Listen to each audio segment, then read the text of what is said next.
awesome to be back in Dowdy Ficklin on Saturday in front of Pirate Nation. And really appreciate Pirate Nation showing up and being loud, and it was really a good feeling. To kind of, our players enjoyed it, I enjoyed it, and just fun to be back in front of everybody. And as I told so many fans and administration and people around the building, it's just we all needed that, we all deserved that, we all needed that, and it was a good win for Pirate Nation.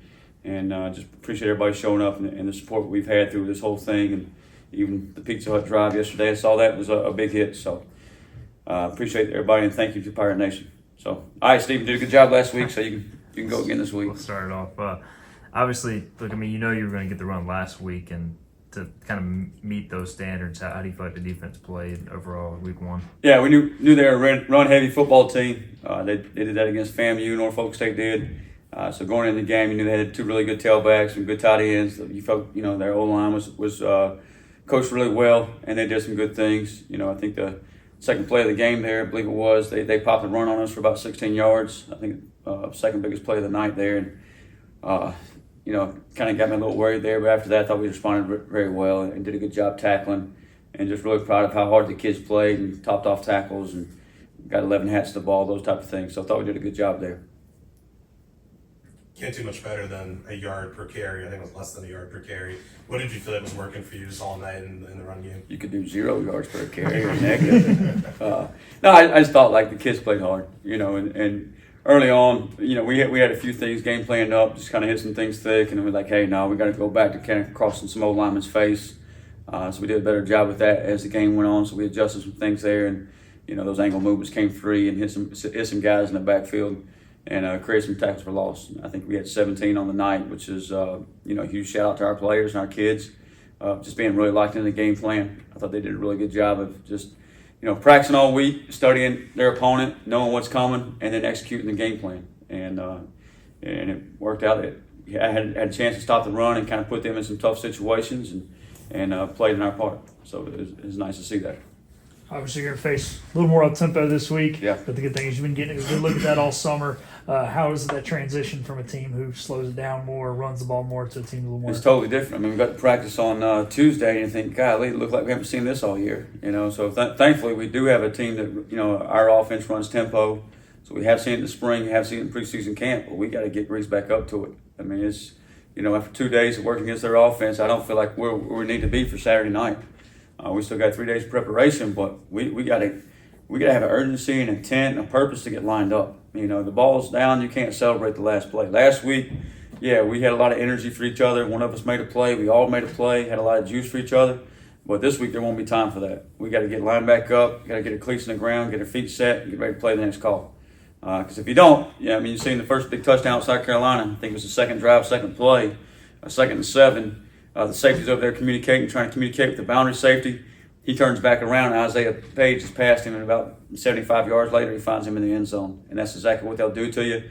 You go watch last year's film. They do that so many times where they don't have people set. I think about my first game here. We played UCF, Josh Heupel, UCF. Several of these coaches come from the Josh Heupel tree, and we gave up a couple scores that day because we weren't set. Our worst game of the year last year defensively might have been UTSA. I thought we had a couple that were bad games, but UTSA, we gave us some scores because we didn't get set. So that's been the focus right now. We can't take one play, one tackle, one TFL, one third down from last week. We got to move on forward and get on to ODU and make sure that we're ready for that tempo, ready to get set, ready to get lined up, and go play our best football this year. How do you think Zakai did translating what you were saying in his ear to his 10 guys out there? Yeah, I think we struggled with that a little bit. It was kind of cutting out a little bit, so probably didn't function as well as we had hoped. They said I got to do better, speak louder, talking the mic clearer. I don't know, maybe it's my accent. I don't know what it is, but we got to iron that out a little bit. I think some of it's just going to move the location of the how it transmits and stuff like that. But I think it was helpful for them at times. I think it'd be extremely helpful this week against a tempo team, getting them lined up a little faster, getting the call in a little quicker. So we got to make sure that the static gets out of it and we get it in clear and we get it in fast so we get lined up and get ready to play. When we talked to Sakai after the game the other night, he talked about when they get turnovers, they want to get to the box, they want to score. Yeah. And he gave credit to building the wall and blocking for Gavin on his interception return. How much does that go into practice? Building the wall and getting those blocks. Yeah, I heard somebody mention it. The turnover. We do the interception return drill in practice, and we do those things. It's not just about getting the ball; it's about taking to the house. And those guys, part of our side of the ball meetings, we watch all the turnovers we ever get in practice, in preseason camp in the spring. On Friday nights, we watch any turnovers we got the week before, or some NFL turnovers. We watch Julius Wood or J Max turnovers, and those guys are all about hey, get the ball, where we going to the crib or wherever it is to put it in the box, score the end zone is what I call it. They call it the crib. But that was huge. And what you see on that, you see a young man block the intended, one of the DBs block the intended, and then build a wall in the end zone. So it's not just about, hey, we got the ball, but it's about caring for your teammate, caring about our program and about our football team, and trying to go score with it. So they did a nice job of that. Getting Gavin the pick six, KJ got some time, and Kingston looks like he's getting back closer. So how do you feel about that position as a whole? Yeah, that room was kind of a big question mark going into game one, and I think that those two guys showed that they've earned some snaps. KJ and Gavin, and play pretty well. I think they can play much better. They obviously game one you go into finding out exactly where you are, and we see they did some good things, but they got so many things they can build on. And I think Kingston's getting closer and closer to being back, and he brings back a lot of experience. So starting to feel a lot better about that room.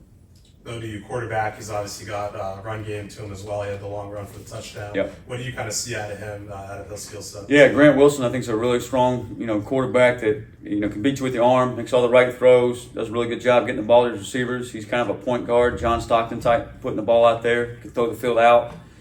Then certainly hurt you with the run game. He broke one for about 35, 40 yards against South Carolina last weekend. If you go back to the bowl game last year against Western Kentucky, he broke one for about 70.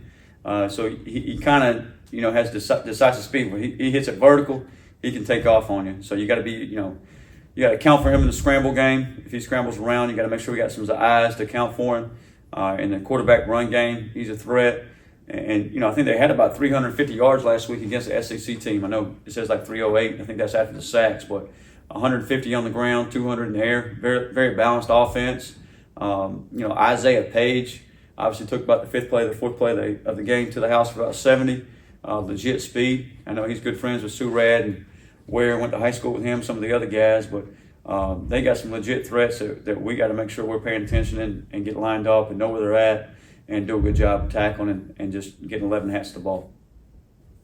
Overall, were you pretty happy at the amount of guys? I think it was like close to 30 that y'all got in the opener. Yeah, I did think, as far as you were saying happy, I was like, coaches are never happy, right? Only happy for the fans, not our players. But no, I thought, we always talk about it takes everybody. And from the ones, twos, threes, whoever it was got in the game, I thought they kind of protected our culture, which is playing hard, playing with great effort, playing physicality, and trying to create turnovers. And I thought, overall, each young man that got in the ball game did a good job of that. Now, we got some things we got to build on. We got to make our biggest improvement from week one to week two, like every year. But I thought every guy was in there understood, like, hey, the expectation. And you didn't see him just kind of, he looks out of place. So excited about that, and we'll continue to do that. We're going to have to do that again this week. We played 70 plays last week, and I think Norfolk State held the ball for 40 minutes. They took their time snapping the football. This week we might play 100 plays. Both teams are going to try to snap it as fast as they can. So we got to be prepared for that. We got to make sure not just 11 guys are ready to play, but 25 guys are ready to play. And then with this offense too, is it tackling in space a key as well with getting the ball out quick? Yeah, last week where everything was between the tackles, in a tight space. It was easy to keep the cup, keep the leverage points between three tacklers. This week they're going to put it out wide, put it on the DBs, put it in the corners, put it on the inverts. So we got to tackle in space. You miss a tackle in space, and it can hurt you in a hurry. And it can be 6 points in the end zone. Last week you miss a tackle in the box, it goes 2 or 3 more yards, somebody else gets it down. This week we got to make sure, one, we do a great job tackling on the perimeter, attacking those blocks, and then 2, retracing and getting out there to help them. And then the other thing, is we got to make sure we do a great job of their screen and goes, which we've been practicing hard all week. The double passes, the screen and goes, all those things that we've seen on film from them. So they do a great job with it, and we got to be ready for it. Coach, how excited were the kids to break out the turnover chest on Saturday? Yeah, so that was throw a curveball at them on Friday night. They, as a coach, that's not something you worry about or care about. Third down songs, treasure chest, the chain or whatever. But if it reinforces it, and helps promote behaviors, more third down stops. I think they're 1 of 18, and they had the turnover chain. So if that helps with that, then we're all about it. And anything to help us win football games, we're all about. Which those things will.